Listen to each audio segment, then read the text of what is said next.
اللهم صل على سيدنا محمد وعلى آل سيدنا محمد وبارك وسلم عليه. أما بعد فقد قال الله تبارك وتعالى في القرآن المجيد والفرقان الحميد: أعوذ بالله من الشيطان الرجيم. بسم الله الرحمن الرحيم. الحمد لله رب العالمين الرحمن الرحيم مالك يوم الدين. قال النبي صلى الله عليه وسلم: تركت فيكم أمرين إن تمسكتم بهما فلن تضلوا بعدي أبدا: كتاب الله وسنتي، أو كما قال رسول الله صلى الله عليه وسلم. صدق الله العلي العظيم وصدق رسوله النبي الكريم، ونحن على ذلك لمن الشاهدين ومن الشاكرين، والحمد لله رب العالمين. اما بعد، برادران اسلام، واجب الاحترام بزرگوں، دوستوں، بھائیوں، عزیز نوجوانوں، الحمدللہ سلسلہ دروس تفسیر میں سورۃ فاتحہ کے بارے میں ہم نے کچھ باتیں عرض کی. اسی طرح جیسے میں نے عرض کیا تھا کہ فضائل سورۃ فاتحہ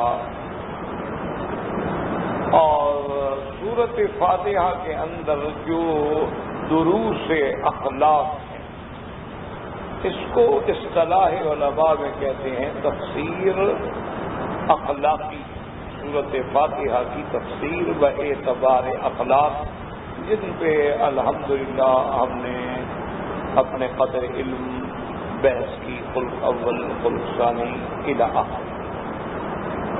اسی طرح ایک تفسیر سورۃ فاتحہ کو مصطلحات علماء میں کہتے ہیں معاشرتی تفسیر، کہ بھئی فاتحہ سے ہمیں کیا سبق ملتا ہے جس کا اثر معاشرے پہ پڑتا ہو. اس کا بھی الحمدللہ ہم نے عرض کر دیا تھا کہ صاف بات ہے کہ جب ہمارے اخلاق حمیدہ ہوں گے، جب ہمارے اخلاق حسنہ ہوں گے، ہمارے اعمال حسنہ ہوں گے، ہمارے افعال حسنہ ہوں گے، تو ہم معاشرے میں محبوب ہوں گے. اور اگر ہمارے اخلاق، افعال، اقوال، اعمال خبیثہ ہوں گے، سیئہ ہوں گے، تو پورے معاشرے میں ہم بھی مطعون ہوں گے. ایک سیدھی سی بات. تو سورۃ فاتحہ نے ہمیں یہ بھی درس دیا کہ ہم اپنے اخلاق کو، جیسے کہ ایک روایت میں بھی آتا ہے تخلقوا باخلاق اللہ، کہ اللہ نے جو ہمیں تعلیم دی ہے اس پہ عمل کرو، اس کے مطابق اپنے اخلاق کی اصلاح کرو. آج ہم سورۃ فاتحہ کی تفسیر جو ہے، ایک بعض علماء اس کو کہتے ہیں تفسیر عرفانی. یوں بھی سمجھ لیں کہ ایک تو علماء کرام نے اور ایک اولیاء اللہ نے، یعنی جن لوگوں کا تعلق علوم تصوف سے ہے. اور اس میں بھی یاد رکھیں کہ تصوف جو ہے، جیسے کہ شیخ الاسلام ابن تیمیہ رحمہ اللہ نے اور شیخ الاسلام ابن القیم رحمہ اللہ نے اس پہ بڑی سیر حاصل بحث کی ہے، جو بہت بڑی علمی اور عظیم بحث ہے. خلاصہ آپ یوں یاد رکھیں کہ اصل وہ میں نے جیسے پہلے عرض کیا تھا سورۃ فاتحہ کی تفسیر میں، کہ اللہ نے جو ہمیں قوتیں دی ہیں، قوت عقلی ہے، قوت غضبیہ ہے، قوت شہوانیہ ہے، افراد ہوگا یا تفرید ہوگا تو ہم پٹری سے اتر جائیں. اسی طرح بعین ہی تصور، اگر تو وہ اللہ تبارک و تعالیٰ کے فرمان کے تزکیہ باطن اور حضور صلی اللہ علیہ وسلم کے فرمان کے مطابق کہ جب حضور سے پوچھا گیا کہ یا رسول اللہ مل اسلام مل ایمان مل احسان، تو آپ نے فرمایا کہ احسان کی تعریف یہ ہے کہ انت عبد اللہ کانک تراہ، تم ایسے اللہ کی عبادت کرو گویا خدا کو دیکھ رہے ہو۔ تو اگر تو وہ قرآن و سنت اور شریعت کے تابع ہے تو اس کو ہم الحمدللہ تسلیم کرتے ہیں، اولیاء اللہ کا احترام کرتے ہیں، اولیاء اللہ کا اکرام کرتے ہیں، اور ہم اولیاء اللہ کے بارے میں وہی عقیدہ رکھتے ہیں جو اللہ کے قرآن میں ہے یا فرمان رسول اللہ میں ہے کہ الا ان اولیاء اللہ لا خوف علیہم ولا هم یحزنون۔ لیکن ولی کون ہوتا ہے؟ الذین آمنوا وکانوا یتقون۔ یہ جو افراد تفرید آ گیا ہے نا تصوف میں، کہ بعض لوگوں نے تصوف کو باطنیہ کے اقوال کے تابع کر دیا، بعض لوگوں نے تصوف کو اتنی اہمیت دی کہ انہوں نے کہا کہ جی شریعت تو گویا کہ ایسے ہے جیسے کسی پھل کے اوپر قشر ہوتا ہے، چھلکا ہوتا ہے، اصل تو وہ ہے نا جو اندر ہے۔ انہوں نے کہا جی اصل بات تو وہ ہے نا جو اندر ہے، وہ اندر والی بات یہ مولوی سمجھتے نہیں ہے تو شریعت کی باتیں کرتے، ان کو طریقت کا کیا پتا۔ تو گویا کہ انہوں نے طریقت اور شریعت کو تقابل میں کھڑا کر دیا۔ تو اس لیے وہ جو ہے وہ خلاف قرآن بھی ہے اور خلاف سنت، ورنہ اصولی بات یہ ہے، بلکہ یوں سمجھیں آپ کہ اسی صورت فاتحہ سے ہمیں ایک سبق ملتا ہے کہ کیسے لوگ بھٹک گئے اور افراد و تفرید میں کیسے پڑ گئے۔ بعض لوگوں نے کتاب اللہ کو تو اپنایا، انہوں نے کہا ہمارا کتاب اللہ پہ ایمان ہے، قرآن پہ ایمان ہے، حضور کی سنت پہ ایمان ہے، الحمدللہ ثم الحمدللہ، لیکن رجال اللہ کا انکار کر دیا۔ انہوں نے کہا جی بس کتاب اللہ ہے، ہمیں رجال سے کوئی تعلق نہیں۔ اور بعض لوگوں نے رجال اللہ کے ساتھ تعلق تو رکھ لیا لیکن کتاب اللہ کو چھوڑ دیا۔ یعنی کیا مانا؟ اللہ کے بندوں سے تعلق تو جوڑ لیا لیکن اللہ کے قرآن کو چھوڑ بیٹھے۔ اور بعض نے اللہ کے قرآن کی تعلق کو تو اتنی اہمیت دی، کہا کہ رجال اللہ کی ہمیں ضرورت ہی نہیں۔ تو یہ دونوں حدیں ہیں، افراد تفریق میں پڑ گئے۔ حالانکہ اعتدال کیا ہے کہ ہم رجال اللہ کو بھی پکڑیں گے، کونوا مع الصادقین، ہم کتاب اللہ کو بھی لیں گے کہ حسبنا کتاب اللہ، اور رجال اللہ کو دیکھیں گے کتاب اللہ کی روشنی میں۔ رجال اللہ جو ہیں یعنی اولیاء اللہ جو ہیں ان کو کیسے دیکھیں گے؟ کتاب و سنت کی روشنی میں۔ جیسے ایک آدمی کسی اللہ والے کی خدمت پہ گئے اور ان کی خدمت میں تقریباً 5 دن 10 دن رہے اور پھر آئے اور کہا کہ حضرت مجھے اجازت۔ تو فرمایا بھائی کیسے آئے تھے، کیوں آئے تھے، کیسے جا رہے ہو؟ انہوں نے کہا جی آپ کا نام سنا تھا کہ بڑے شیخ ہیں اور بڑے بزرگ ہیں، دل چاہا تو میں آپ کے لیے آپ کے پاس بیعت ہونے کے لیے آیا تھا کہ آپ کا مرید بن جاؤں، اور اب میرا دل نہیں کرتا مرید ہونے کا کہ اتنے دن میں رہا ہوں، میں نے آپ کی نہ تو کوئی کرامت دیکھی، نہ کوئی بزرگی دیکھی، نہ کوئی چیز دیکھی، تو کیا بس میرا دل جو ہے نا وہ اب بیعت کرنے کو نہیں چاہتا۔ اچھا بھائی ٹھیک ہے، پر میں ایک بات بتاؤ، بیعت کرو نہ کرو ہمیں کون سا شوق ہے تمہاری بیعت کرنے کا، لیکن ایک بات بتاؤ کہ 15 دن جو تم ہمارے لنگر میں رہے، مسجد میں رہے، مدرسے میں رہے، کیا کوئی فقیر کا کوئی قول، کوئی عمل خلاف سنت بھی نظر آیا؟ انہوں نے کہا حضرت یہ بات خلاف سنت آپ کا کوئی قدم نہیں اٹھا، بس فرمایا فقیر کی تو یہی کرامت ہے اور کرامت نہیں ہے ہمارے پاس۔ تو اصل بات کیا ہوتی ہے کہ ہمیں رجال اللہ کو کتاب اللہ کی روشنی میں دیکھنا ہے کہ اگر کیا اس کا ہر قدم سنت کے مطابق ہے ولی اللہ، کوئی ضروری نہیں کہ اس کے ہاتھ میں کرامت ظاہر ہو، اور اگر اس کا ہر قدم سنت رسول کے مطابق نہیں ہے، وہ ہمیں لاکھ چیزیں دکھا دے خارق عادت، تو ہم کہیں گے بھی یہ دجال تو ہو سکتا ہے ولی اللہ نہیں ہو سکتا۔ اب ایک آدمی ہے پانی پہ چل رہا ہے آگ پہ چل رہا ہے، ہوا میں اڑ رہا ہے، حاضرات کے علوم جانتا ہے. جیسے آج کل بڑے لوگ جو ہیں نا جی، انہوں نے ایسے ایسے شعبے بنا رکھے ہیں کہ وہ علم نجوم کے ذریعے، علم جفر کے ذریعے، علم اعداد کے ذریعے اور ہاتھوں کے اس خطوط کے ذریعے ایسی وہ چیزیں حاصل کر کے لوگوں کو دھوکے میں ڈالتے. حالانکہ حضور صلی اللہ علیہ وسلم کی حدیث مبارک تھی کہ من اتی عرافا او کاہنا فصدقہ فقد کفر بما انزل علی محمد صلی اللہ علیہ وعلی آلہ واصحابہ وسلم، کہ جو آدمی ان لوگوں کے پاس جائے اور ان پہ یقین رکھے تو اس نے گویا قرآن سے انکار کیا ہے. ہیلو، میں اس وقت درس میں ہوں، 1 گھنٹے کے بعد. السلام علیکم. تو اس لیے ہمیشہ یاد رکھیں کہ اصل چیز جو ہے وہ اتباع سنت رسول اللہ، ورنہ شعبے تو ہر کوئی دکھا سکتا. اچھا، بعض لوگوں نے تو نعوذ باللہ یعنی کچھ نہ کچھ مکر سے، بعض لوگوں نے ایسے چکر بنائے ہوئے ہیں. ایک پیر صاحب تھے، وہ اللہ عالم اب زندہ ہیں یا پتہ نہیں مر گئے ہیں یا کیا ہوا، بہت بڑا جناب ان کا شہرہ تھا.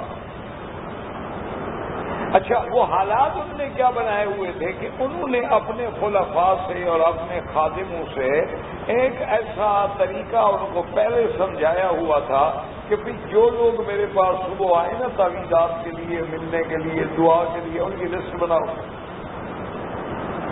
اور ان میں دیکھو کہ کتنے لوگ آئے ہیں جن کی اولاد نہیں ہوتی، کتنے آئے ہیں جو خود بیمار ہیں، کتنے آئے ہیں جس کا بچہ بیمار ہے، یعنی بیماری والے کتنے ہیں، اولاد والے کتنے ہیں، نوکری ڈھونڈنے والے کتنے ہیں، رزق کے معاملے میں پریشان کتنے ہیں، قرضے والے کتنے ہیں.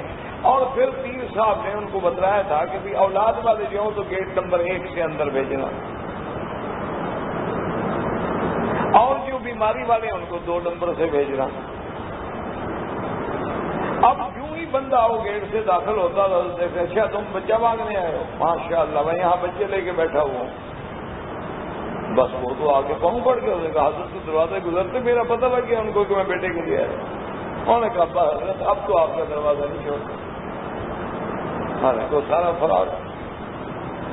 تو ایسے لوگ جو ہیں نا جی اپنا، جیسے آپ حیران ہوں گے کہ بہت پڑھا لکھا آدمی ہے، ویسے میرا تو خیر ملنے والا بھی ہے اور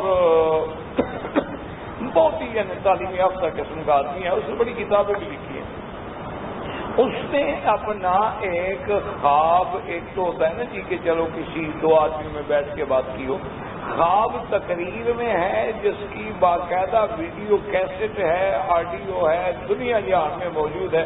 اس نے کہا کہ حضور صلی اللہ علیہ وسلم تشریف لائے اور بے حد ناراض تھے اور پاکستان پر اور ان علاقے کے لوگوں پر، اور میں نے بڑی منتیں کی اور روتا رہا اور منتیں کرتا رہا، اور آخر بڑی مشکل سے حضور راضی ہوئے اور انہوں نے فرمایا کہ اب میں اگر آؤں گا تو صرف تمہارے ادارے میں آؤں گا، لیکن میرے آنے جانے کی ٹکٹ کا انتظام بھی تم کرو. اندازہ کریں بڑا لکھا آدمی ہو. اچھا، اور لوگ اتنے بڑے جاہل ہیں کہ اس پہ اللہ عالم کتنے لوگوں نے ٹکٹ پیش کی کہ حضور ہماری ٹکٹ سے آ جائیں. اب اس کا کیا علاج ہے؟ یہاں مکہ مکرمہ کی بات ہے، یعنی آپ حیران ہوں گے، ایک آدمی مجھے آیا کہ کہنے لگا جی حضرت میں نے آپ سے ملنا ہے اور آپ سے بات کرنی. میں نے کہا ٹھیک ہے فرمائیے. کہ نہیں جی بالکل علیحدگی. میں نے کہا بھائی علیحدہ اس کے ادھر بیٹھ جاتے ہیں ہمیشہ پہ، اور کیا علیحدگی، کون سا بھی میں کوئی وی آئی پی لوگوں میں سے ہوں اور میرے پروٹوکول ہیں یا ضابطے ہیں، ہم تو طالب علم. خیر بہرحال جب وہ ملا تو اس نے کہا جی کہ مجھے خواب میں حضور صلی اللہ علیہ وسلم نے حکم دیا ہے کہ میں آپ کے پاس جاؤں اور آپ مجھے 1 لاکھ ریال دے دیں. میں نے کہا جی بالکل، لیکن میں نے کہا کہ ریال تو میں نے دینے ہیں، حکم آپ کو کیوں دیا ہے، مجھے کیوں نہیں دیا؟ آپ نے کہا ایسا کریں کہ پھر حضور کی خدمت میں عرض کریں کہ وہ مجھے فرما دیں تو میں کپڑے بیچ کر بھی آپ کو 1 لاکھ ریال دینے کے لیے تیار ہوں. لیکن جس نے پیسے دینے ان کو تو حضور نہیں فرماتے، جس نے لینے اس کو کیوں فرماتے؟ آخر اس کا کوئی فیصلہ کرو تم. وہ 2-3 دن کے بعد مجھے پھر الحمدللہ اور لوگوں سے بھی پتہ چلا کہ یہ بات اس کو بھی وہ کہہ چکا. صاف ظاہر ہے تو جھوٹ تھا. اب الحمدللہ ہم تو طالب علم تھے اور سمجھتے بھی تھے کہ یہ اس قسم کا فراڈ ہوتا ہے. اور دوسری بات ہے کہ نہ بھی سمجھتے ہوں تو مولوی کسی کو دے یہ تو قیامت کی علامت ہے نا. بولے تو لے سکتا ہے, دے کیا دے سکتا ہے؟ اس بے وقوف کو یہ سوچنا چاہیے تھا کہ بھائی مولوی بھی کبھی پیسے دیتا ہے. وہ تو مثل بشیر ہے کہ مولوی ڈوب رہا تھا تو ایک کنارے پہ بیچارہ دیہاتی کھڑا تھا اور سب ہاتھ دیں اور سب ہاتھ دے کہاں. دوسرا بندہ کو عقل والا گزرا, اس نے کہا کہو ہاتھ لیں پھر پکڑیں گے مولوی صاحب. دیں گے کہاں مول صاحب؟ ڈوب جائے گا, ہاتھ دے گا نہیں. اور کہا صاحب ہاتھ لیں, اور کہا ہاں بالکل دیں حاضر جہاز. کیونکہ جب بندہ پیدا ہوا لینا سیکھا وہ دینا کیسے جانا. اسی لیے میں ہمیشہ اپنے دوستوں سے بھی کہتا ہوں آپ میری باتوں میں نہ دیانتداری سے مجھے بتائیں کہ پاکستان میں, ہندوستان میں, بنگلہ دیش میں, جہاں جہاں بھی آپ کا گھر ہے, آپ مجھے دیانتداری سے بتائیں کہ کسی مولوی نے اپنے باپ کے مرنے پر آپ کو بلایا ہے تیسرے دن پلخانی پہ؟ کسی مولوی صاحب نے کبھی 7 جمعراتیں کی ہیں اپنے والدین؟ کسی مولوی صاحب نے اپنے باپ کے مرنے پر چلیسواں کیا ہے؟ تو یہ سارا ہمارے لیے کیوں عذاب ہے؟ اس کو پتا ہے کہ یہ حرام ہے, اپنے پیسے مولوی حرام کیوں کرے؟ تمہیں تو حکم دے گا, خود کبھی نہیں کرے. اس لیے ہمیشہ یاد رکھیں کہ اولیاء اللہ کی تعریف قرآن نے خود کر دی ہے کہ الذین آمنوا وکانوا یتقون, جو ایمان والے ہیں اور اللہ سے ڈرنے والے ہیں, جن کے دلوں میں اللہ کی عظمت ہے, جن کے دلوں میں اللہ کی ہیبت ہے, وہ اولیاء اللہ, جن کا ہر قدم جو ہے سنت رسول پہ اٹھتا ہے, جن کے ایک ہاتھ میں کتاب اللہ ہوتی ہے اور ایک ہاتھ میں سنت رسول اللہ ہوتی ہے. اس کے خلاف وہ چل ہی نہیں سکتے, وہ سوچ ہی نہیں سکتے. جو آدمی حضور کے حکم اور حضور کے رستے کو چھوڑ کے چلے گا ولی اللہ کیسے ہو سکتا ہے؟ وہ تو شیطان ہو سکتا ہے, دجال ہو سکتا ہے, شعبدہ باز ہو سکتا ہے, وہ اولیاء اللہ تو ہو ہی نہیں سکتا. اس لیے یاد رکھیں کہ ہمیں سورت فاتحہ نے کیا سبق دیا تھا کہ اہدنا الصراط المستقیم صراط الذین انعمت علیہم, جن پہ تیرا انعام ہے وہ کون ہے؟ نبیین, صدیقین, شہداء, صالحین. تو رجال اللہ تو یہ ہے کہ جنہوں نے صرف کتاب اللہ پہ سختی کی اور رجال اللہ کو چھوڑ دیا وہ بھی پٹڑی پہ نہیں رہے, اور جنہوں نے رجال اللہ کو سب کچھ سمجھ لیا اور کتاب اللہ کو نہیں دیکھا وہ بھی پٹڑی سے اتر گئے. اعتدال یہ ہے کتاب اللہ پہ بھی ایمان, سنت رسول اللہ پہ بھی ایمان, اولیاء اللہ پہ بھی ایمان, لیکن ان کی ولایت کا امتحان جو ہے کتاب و سنت کی روشنی میں ہوگا. اگر وہ کتاب و سنت پہ عمل کر رہا ہے صاف بات ہے کہ اللہ کا ولی ہے. اب چاہے کرامت اس کے ہاتھ میں ظاہر ہو یا کرامت ظاہر نہ ہو, کتنے بڑے اولیاء اللہ ہیں کبھی کرامت ظاہر نہیں ہو. والد صاحب رحمۃ اللہ علیہ ہمیشہ فرمایا کرتے تھے, حضرت خلیفہ غلام محمد دین پوری رحمۃ اللہ علیہ کے بارے میں, بڑے مجاہد تھے, بڑے اللہ والے تھے. انگریزوں نے انہیں قید کر دیا. چونکہ صاف بات ہے جو مسلمان ہوگا اللہ والا ہوگا وہ انگریز کا خیر خواہ نہیں ہو سکتا, تو انگریزوں نے ان کو گرفتار کیا اور دین پور شریف سے سکھر تک تقریباً میرے خیال میں کم از کم 100 میل سے بھی زیادہ کا فاصلہ ہے, پیدل لے گئے. مقصد یعنی تکلیف پہنچانا تھا. اور جب جیل میں لے گئے تو سی کلاس میں رکھا. تو والد صاحب رحمۃ اللہ علیہ فرماتے ہیں کہ ہماری ملاقات ہوئی تو میں نے عرض کیا, میں نے کہا حضرت آپ ماشاءاللہ بڑے شیخ ہیں اور دیکھیں نا کہ حضرت امروٹی اگر ہوتے تو کوئی نہ کوئی تو کرامت کا اظہار ہو جاتا, کچھ نہ کچھ تو ہوتا. آپ کو یہاں سے پیدل لے گئے, سی کلاس سے رکھا, آپ نے تو کوئی بزرگی نہیں دکھائی. اچھا حضرت امروٹی جو تھے نا رحمۃ اللہ علیہ وہ جلالی طبیعت کے آدمی تھے, ان کی طبیعت میں بڑا جلال تھا. تو وہ کبھی کبھی غصے میں بھی آ جاتے اور کبھی کبھی اللہ سے دعا کرتے تو اللہ تبارک و تعالیٰ ان کی دعاؤں کو سچا بھی کر دیتا اور کرامتوں کا اظہار بھی ہو جاتا تھا. تو طبیعت میں بڑا جلال. تو اس لیے والد صاحب نے ان کا ذکر کیا کہ حضرت اگر امروٹی ہوتے نا تو انگریز کے مقابلے پہ وہ تو ضرور میدان میں آ جاتے، لیکن آپ کو پیدل لے گئے اور گرفتار کیا اور آپ فرمایا میرا فقیر کہتے تھے خیر محمد، ولی کا معنی بزرگ کا معنی یہ نہیں ہوتا کہ خالی مٹکے کی طرح وہ آوازیں نکالتا رہے، اس کا معنی ہی یہ ہوتا ہے کہ اللہ کے فیصلے پہ صادق رہے، اللہ نے جو فیصلہ کیا اس پہ ہم راضی رہے۔ اب وہ بعض لوگ جلدی میں آ کے کچھ دکھا دیتے ہیں، وہ برتن خالی ہوتا ہے اس لیے ان میں آواز جلدی آ جاتی ہے، برتن بھرا ہوا ہو تو آواز نہیں آتی، وہ صابر و شاکر رہتا ہے اللہ کے فیصلے پہ۔ بس اللہ کو یہی منظور تھا، اسی پہ ہم بھی راضی تھے۔ اور کہنے لگے میرا بھائی تم اس بات پہ کیوں غور نہیں کرتے کہ کتنے جیل میں وہ لوگ جو عادی مجرم تھے الحمدللہ اللہ نے ان کو نمازی بنا دیا، کتنے لوگوں نے داڑھی رکھی، کتنے لوگوں نے اسلام کی آپ تعلیمات کو قبول کیا، اور کتنے لوگوں کی اصلاح ہوئی، کتنے بے گناہوں کو رہائی ہوئی۔ اللہ نے شاید اسی کام کے لیے مجھے جیل میں رکھنا ہوگا کچھ دن، اللہ نے کام لے لیا۔ تو اس لیے اولیاء اللہ جو ہوتے ہیں وہ بعض اوقات ایسا بھی ہوتا ہے، جیسے حضرت ہلو میں درس میں ہوں حضرت،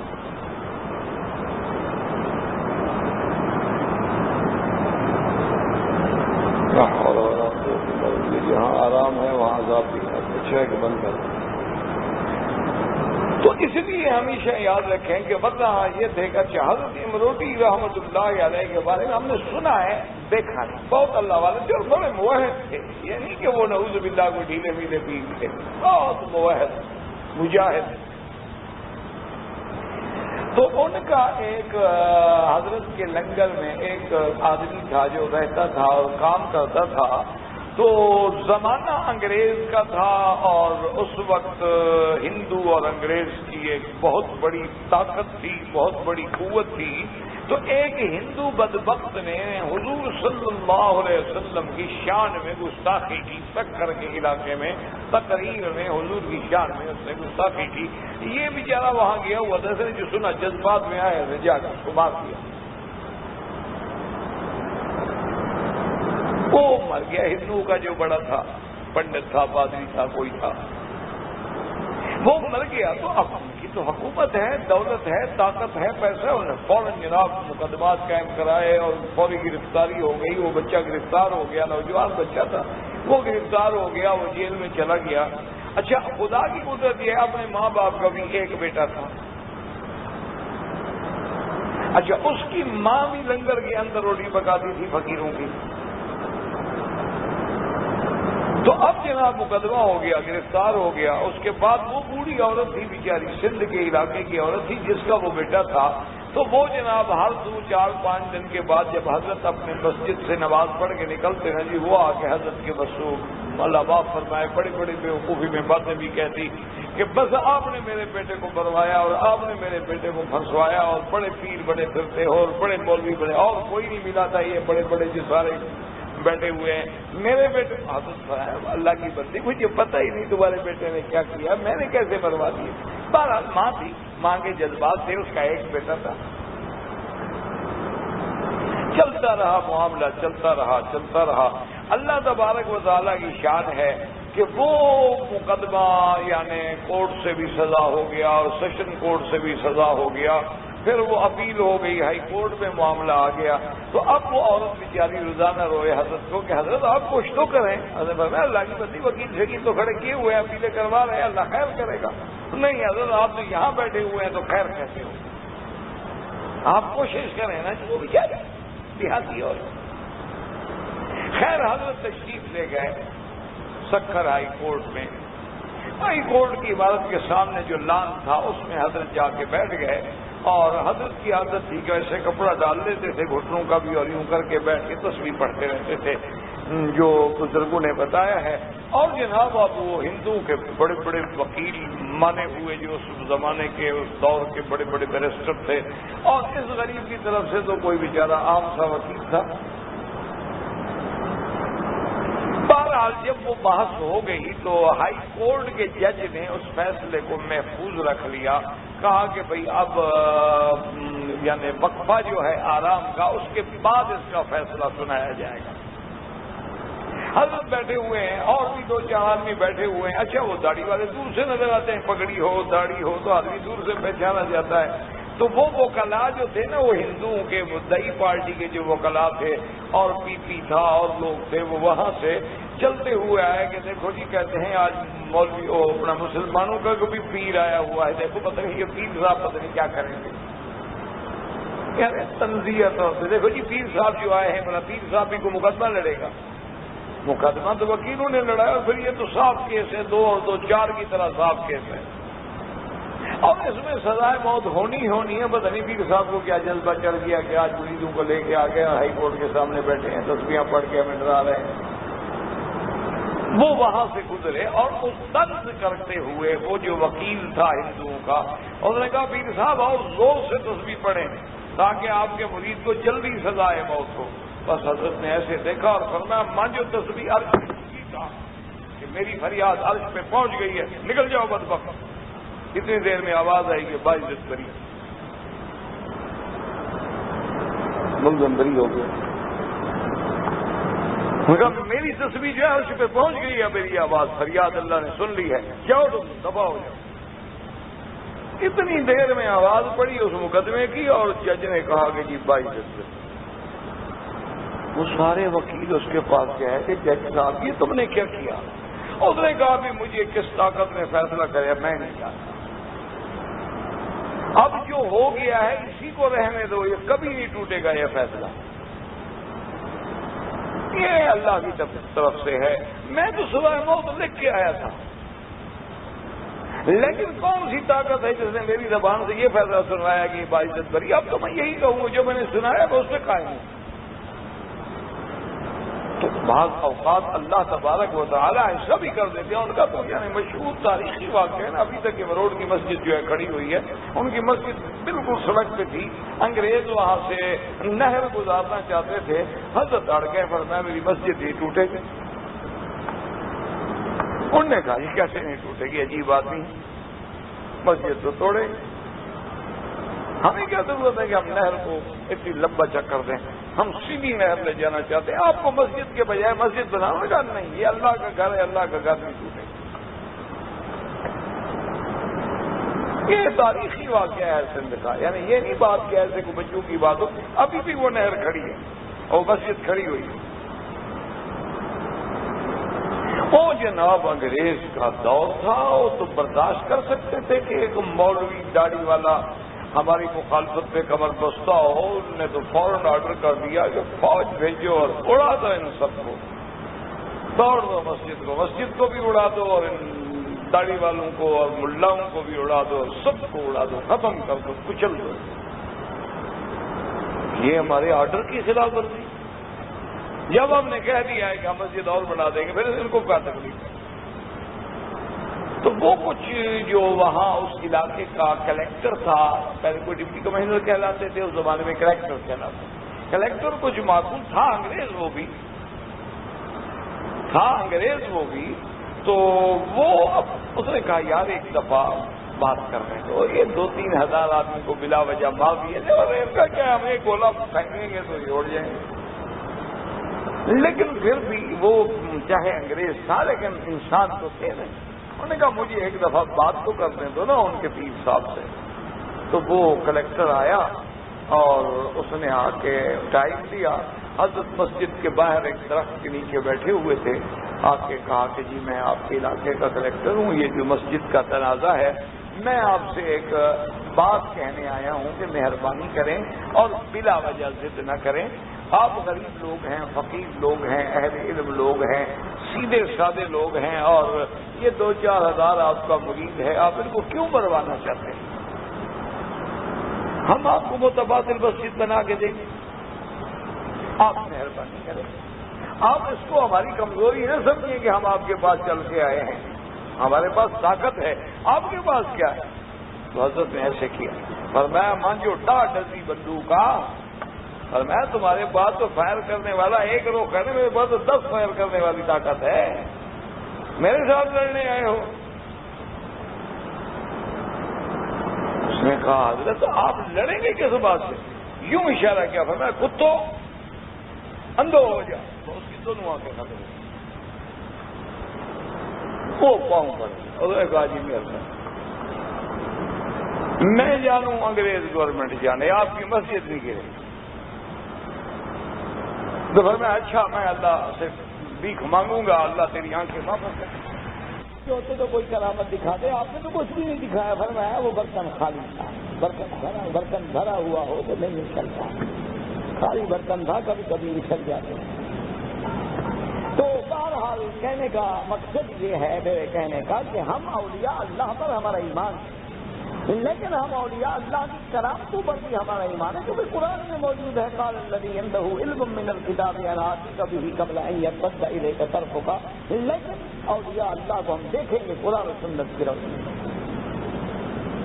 اس ساری تنہید کے بعد میرا عرض یہ ہے کہ جن لوگوں نے اس کی تفسیر عرفانی انداز میں کی ہے اس کو بھی ہم دیکھیں گے کہ جو ان کا لفظ قرآن و سنت کے مطابق ہے آمنا وسلم اسپتال پہنچ گئے، یا آپ گاڑی پہ بیٹھے تو اسپتال پہنچ گئے، لیکن حرکت تو آپ نے کی ہے، چاہے چل کے کی یا گاڑی پہ بیٹھ کے کی، دو چیزیں۔ تیسری چیز وہ کہتے ہیں جی کہ راستہ بھی ہو، اگر راستہ نہ ہو تو چلے گا کس پہ؟ اچھا، پانچویں چیز یہ ہے وہ کہتے ہیں کہ راستہ چلتے ہوئے انحراف بھی نہ کرے۔ اب راستہ تو اس نے مدینہ شریف جانا ہے، راستہ مدینہ شریف کرے بھی ہے، لیکن راستے میں مڑ گیا جدے کی طرف تو کوئی مدینہ نہیں جائے گا۔ تو یہ ہے ایک سمجھانے کے لیے سیر۔ اسی طرح وہ کہتے ہیں کہ جیسے انسان کا جسم جو ہے اس کا ایک سیر ہے، اسی طرح روح بھی جو اللہ نے بنائی ہے، اصل چیز تو روح ہے، لہٰذا اس کی بھی ایک سیر ہے، اس کا بھی ایک سفر ہے۔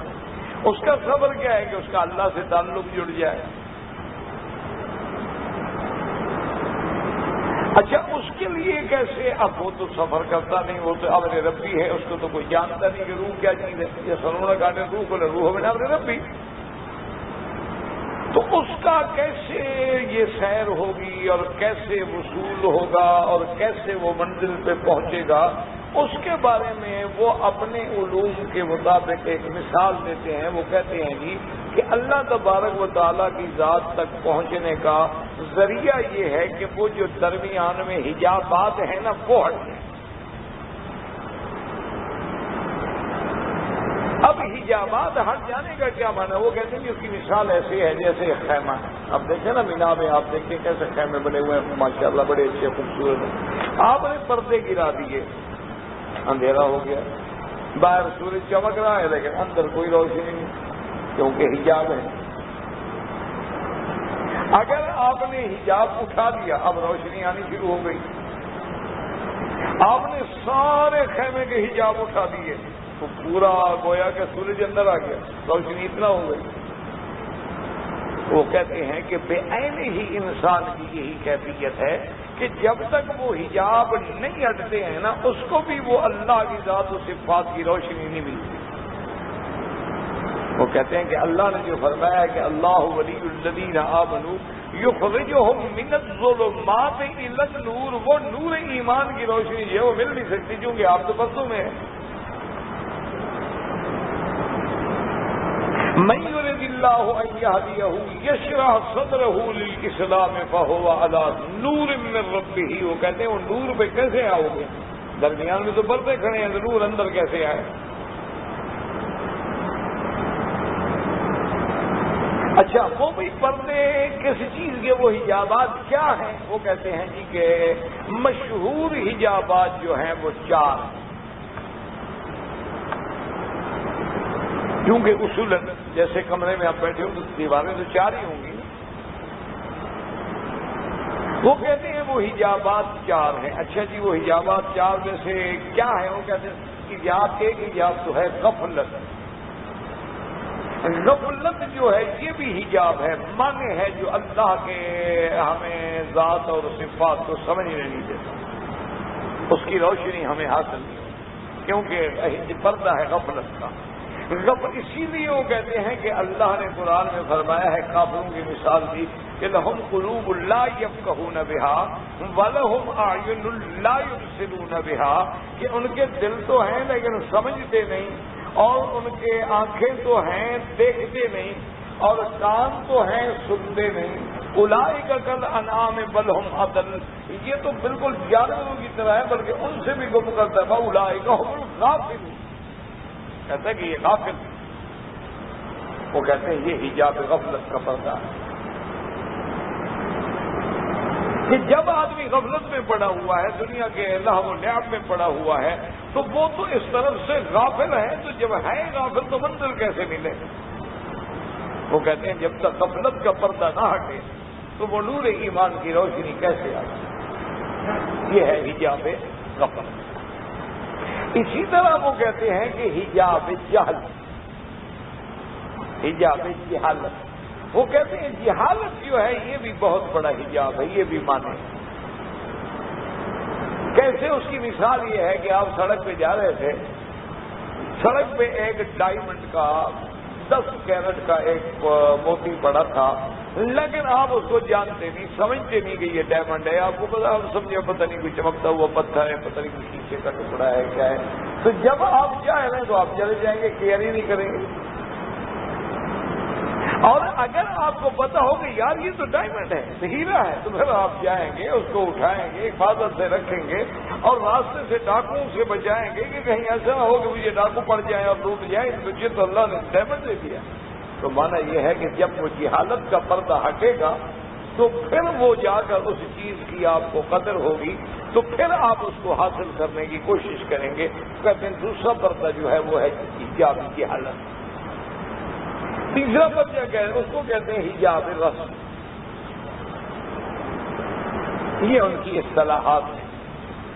حجاب رسم کیا ہے؟ وہ کہتے ہیں یہ مروجہ رسوم جو ہے، جیسے شادی کی رسمیں، غمی کی رسمیں، موت کی رسمیں، بچے کی پیدائش کی رسمیں، یہ جناب آج برتھ ڈے ہے، اور یہ جی آج ہمارے بزرگ فوت ہو گئے ان کی برسی ہے، اور آج کیا ہے جی آج ہماری شادی کی یادگار کا دن ہے، اور آج کیا ہے جی آج نیو ایئر نائٹ ہے، اور آج کیا ہے جی ویلنٹائن ڈے ہے، اور آج کیا ہے جناب آج پتہ نہیں ہمارا بسنت کی تہوار ہے، اور آج کیا ہے جی دیوالی ہے، اور آج کیا، یہ سارے رسومات جو ہیں وہ کہتے ہیں ان رسومات بھی پردہ ہے،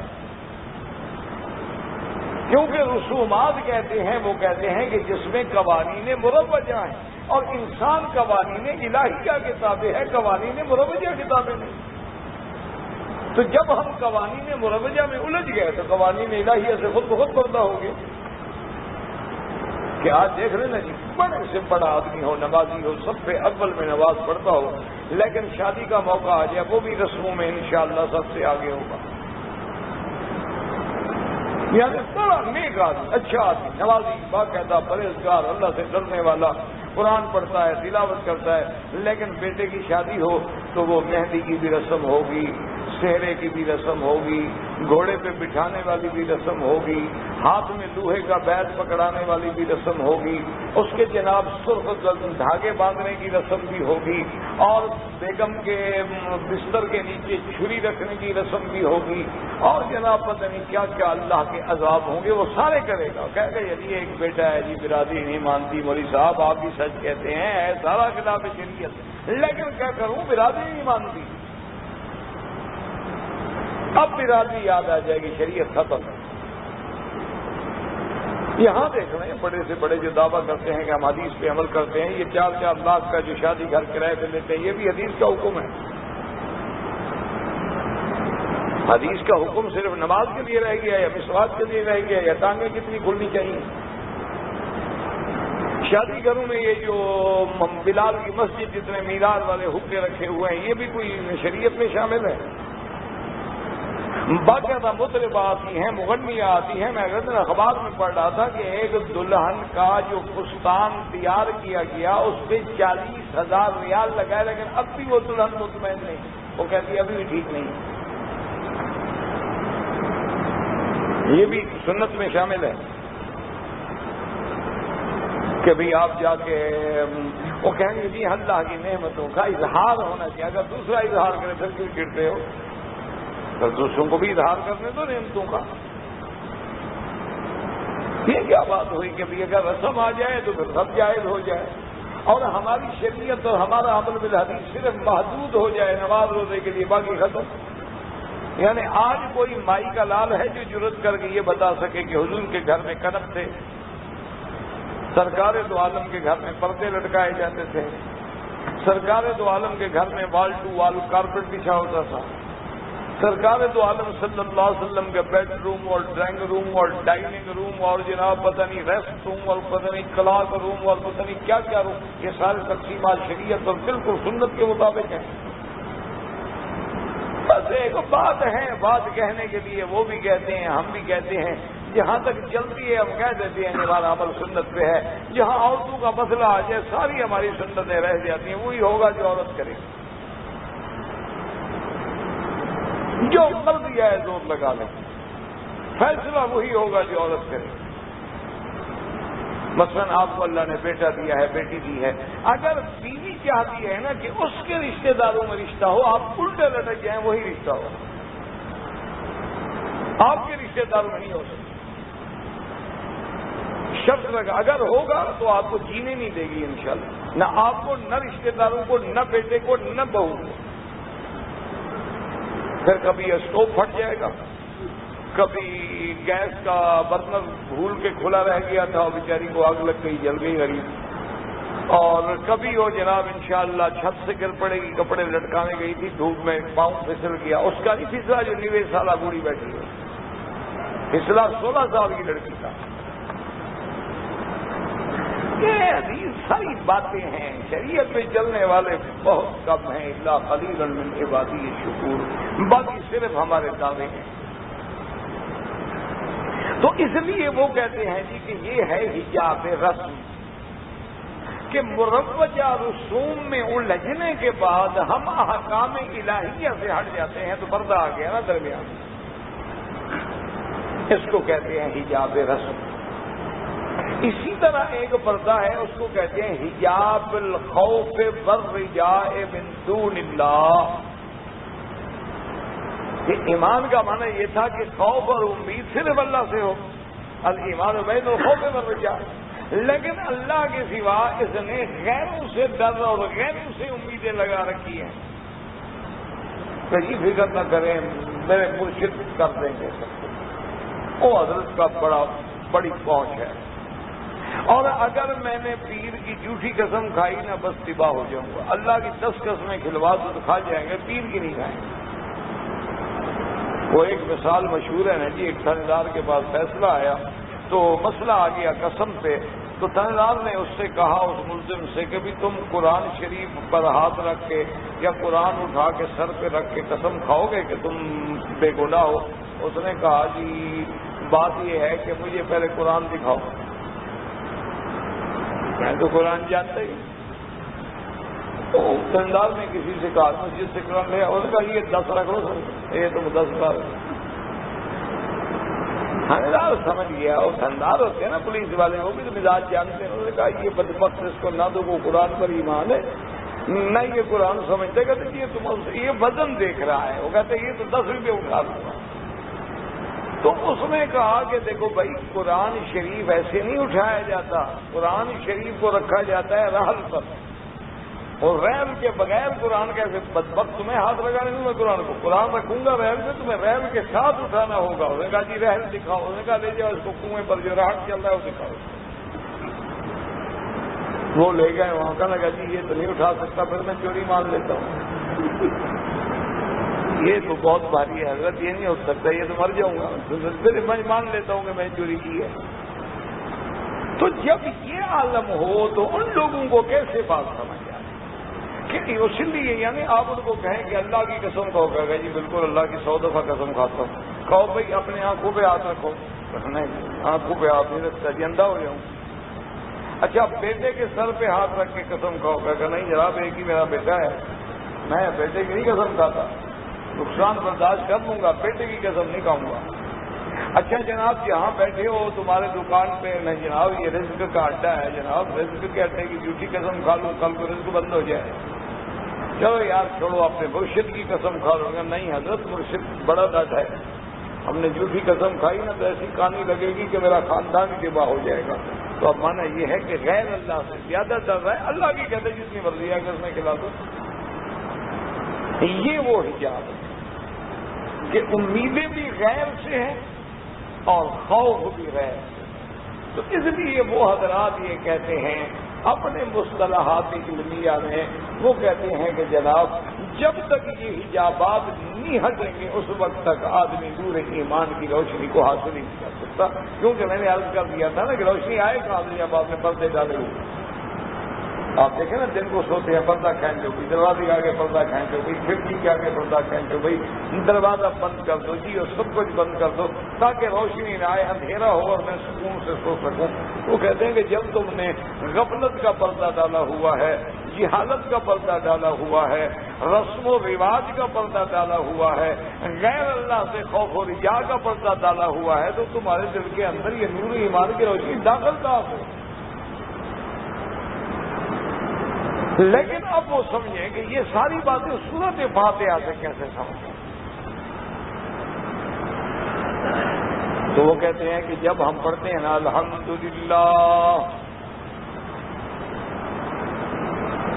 الحمدللہ، تو کہتے ہیں حجاب غفلت ختم ہو گیا کہ تمام محامد اللہ کے لیے ہیں، اللہ کی ذات محمود ہے، بندہ حامد ہے، وہ مسجود ہے، بندہ ساجد ہے، وہ معبود ہے، بندہ عابد ہے۔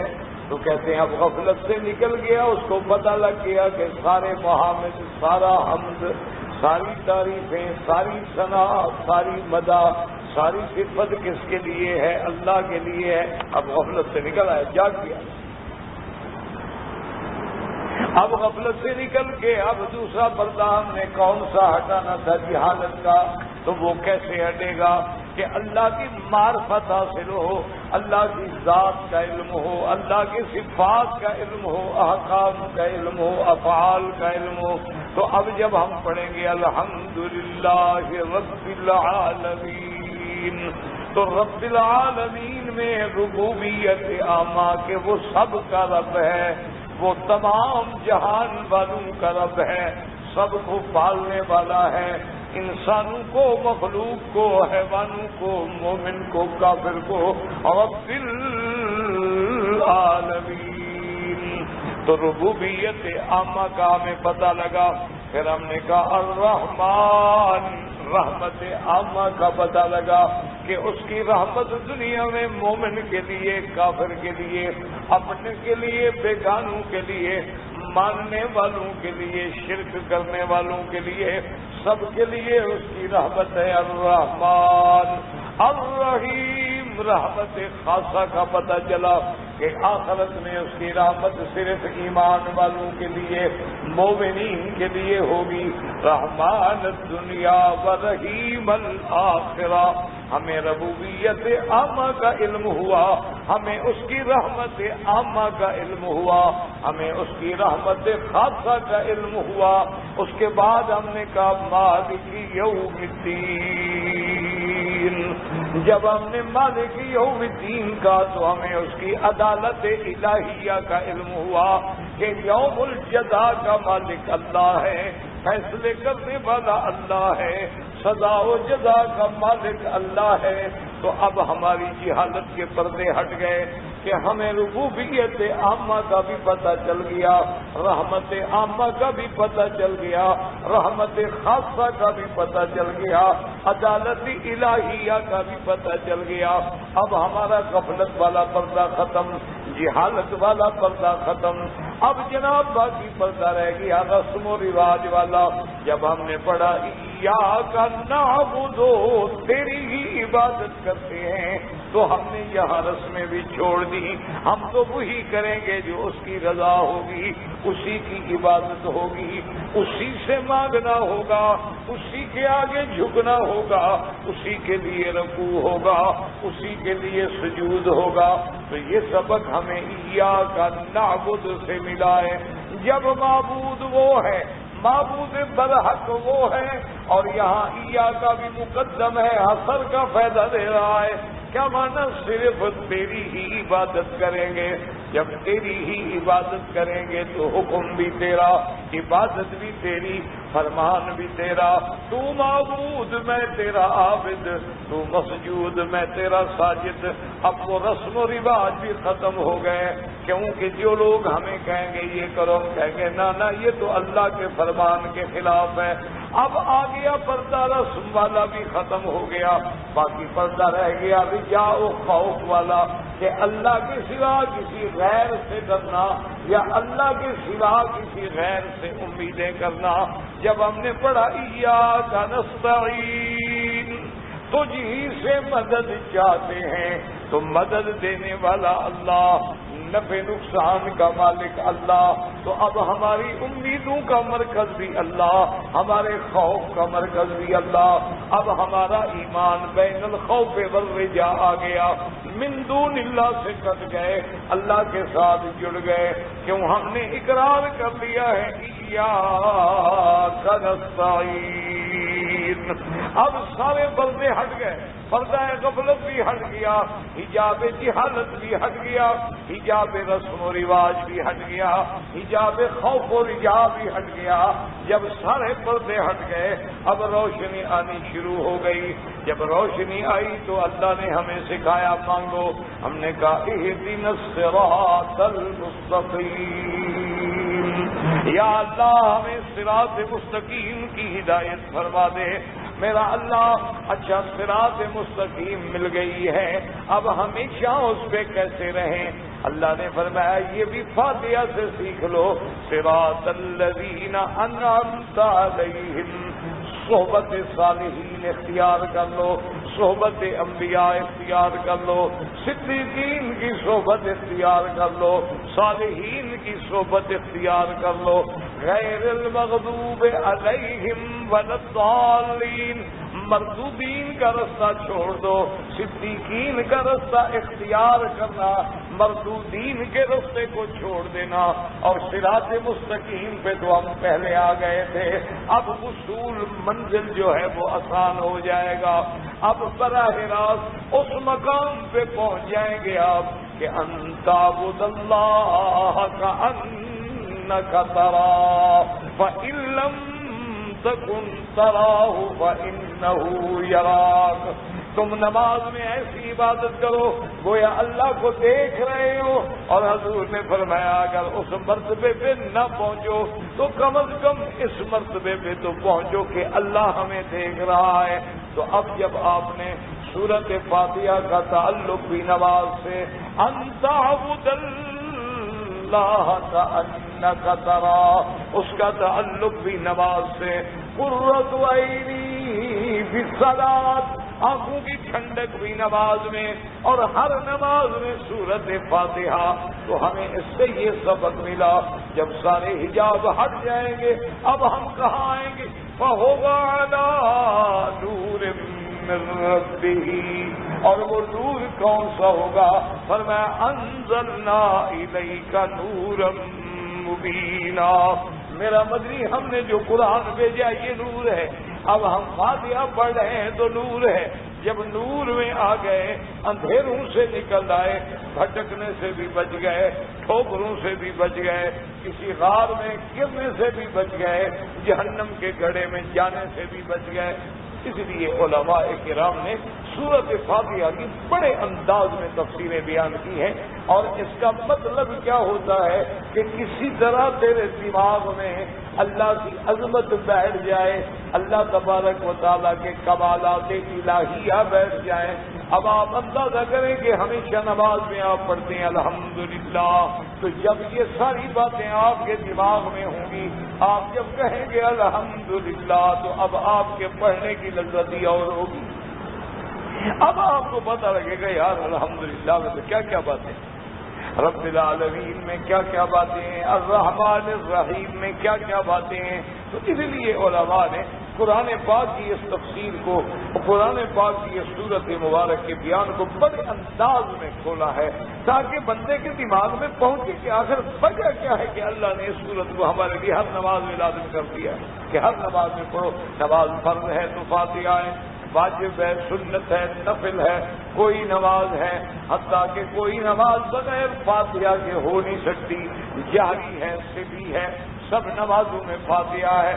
اس لیے اللہ تبارک و تعالیٰ سے دعا کریں کہ اللہ ہمیں اس سے اور زیادہ قرآن کے سمجھنے کی اور اس پہ عمل کرنے کی توفیق عطا فرمائے اور ہمیں کتاب و سنت کے مطابق زندگی گزارنے کی توفیق عطا فرمائے.